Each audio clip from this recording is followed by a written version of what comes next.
오늘도 하나님의 은혜가 저와 여러분에게 함께하기를 기원합니다.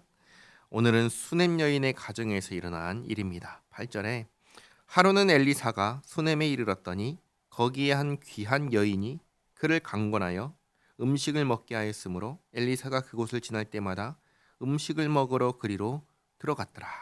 엘리사가 이 수넴 여인을 통해서 늘 음식을 공개 받았습니다. 어느 날 9절에 여인이 그 남편에게 이르되 항상 우리를 지나가는 이 사람은 하나님의 거룩한 사람인 줄을 내가 아노니 청하건대 우리가 그를 위하여 작은 방을 담 위에 만들고 침상과 책상과 의자와 촛대를 두사이다.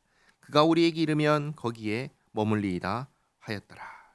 이 여인이 엘리사를 위해서 방을 마련합니다. 언제든지 사용할 수 있게 하였습니다. 마치 사역자들을 위해서 사택을 마련한 것과 같습니다. 왜 이렇게 할까요? 이유는 한 가지입니다. 하나님을 경외하는 사람이었기 때문입니다. 이 수넴 여인은 하나님을 경외하는 사람이었습니다. 하나님을 향한 이 여인의 믿음이 이러한 헌신으로 나타난 것입니다. 믿음은 반드시 행동으로 나타납니다. 물론 믿음의 분량에 따라 나타나는 모습은 다를 수 있습니다. 그러나 중요한 것은 믿음은 반드시 행동으로 나타나야 하고 행동으로 나타난다는 것입니다. 그리고 하나님께서는 이렇게 하나님을 믿는 믿음으로 헌신하며 사는 사람을 귀하게 여기시고 돌보아 주십니다. 11절에 하루는 엘리사가 거기에 이르러 그 방에 들어가 누웠더니 자기 사환 게하시에게 이르되 이 수넴 여인을 불러오라 하니 곧 여인을 부르매 여인이 그 앞에 선지라. 엘리사가 자기 사환에게 이르되 너는 그에게 이르라. 내가 이같이 우리를 위하여 세심한 배려를 하는도다. 엘리사도 이 수넴 여인이 자기를 하나님의 사람이라서 많이 신경 쓰고 배려하고 있다는 것을 알았습니다. 그래서 무언가 보답하고 싶어서 이렇게 질문합니다. 내가 너를 위하여 무엇을 하랴? 왕에게나 사령관에게 무슨 구할 것이 있느냐? 하니 여인이 이르되 나는 내 백성 중에 거주하나이다 하니라. 무슨 말이냐면 엘리사가 무엇이 필요하냐고 물으니까 여인이 괜찮습니다 라고 대답했다는 것입니다. 여인은 어떠한 보답을 받기 위해서 이렇게 한 것이 아니었습니다. 그저 하나님을 경외하는 마음과 믿음으로 이 모든 것을 한 것입니다. 여인은 하나님께서 허락하신 지금의 삶에 만족하며 감사하였습니다. 그러자 14절에 엘리사가 이르되 그러면 그를 위하여 무엇을 하여야 할까 하니 게하시가 대답하되 참으로 이 여인은 아들이 없고 그 남편은 늙었나이다 하니 사환인 게하시가 이 여인의 가정에 자녀가 없다는 것을 알려줍니다. 그러자 15절에 이르되 다시 부르라 하여 부르매 여인이 문에 서니라. 엘리사가 이르되 한 해가 지나 이때쯤에 내가 아들을 안으리라 하니 여인이 이르되 아니로소이다.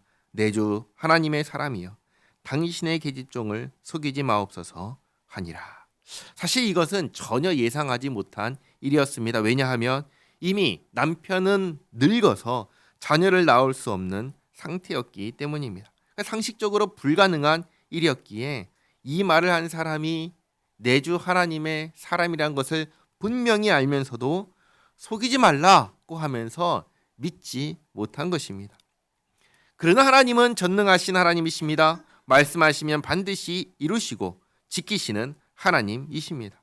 그래서 수넴 여인이 엘리사의 말을 믿지 못했지만 그것과 상관없이 하나님께서 일방적으로 말씀하신 대로 아들을 주십니다.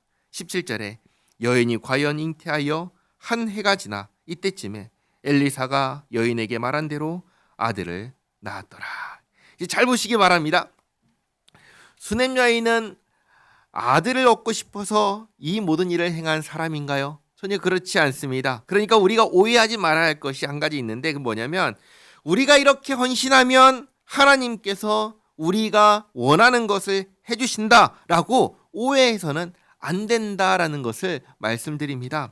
우리는 이렇게 생각해야 됩니다. 수넴 여인은 그저 자신이 마땅히 해야 할 일을 했을 뿐입니다. 지금까지 내 평생의 삶 동안에 하나님께서 베푸신 은혜에 감사한 마음으로 하나님을 경외하는 신앙으로 하나님의 사람을 섬긴 겁니다. 어떠한 보답을 바라지 않고 지금까지 이 모든 일을 행했습니다. 이게 우리에게서 있어야 하는 모습입니다. 이게 우리가 배워야 할 신앙의 자세입니다. 그리고 하나님은 하나님의 일을 하십니다. 하나님께서는 우리의 믿음을 아시고 우리의 헌신을 아십니다. 그것을 기특하게 여겨주시고 칭찬하시면서 우리도 모르는 우리의 필요를 채워주십니다. 그게 하나님께서 하시는 하나님의 일입니다. 우리 하나님은 참으로 좋으신 하나님이십니다. 이것을 기억하시기 바랍니다.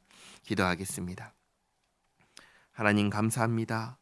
오늘 수냄연이처럼 이미 주신 하나님의 은혜에 감사하며 믿음으로 헌신하며 살아가는 우리 모두가 되게 하옵소서.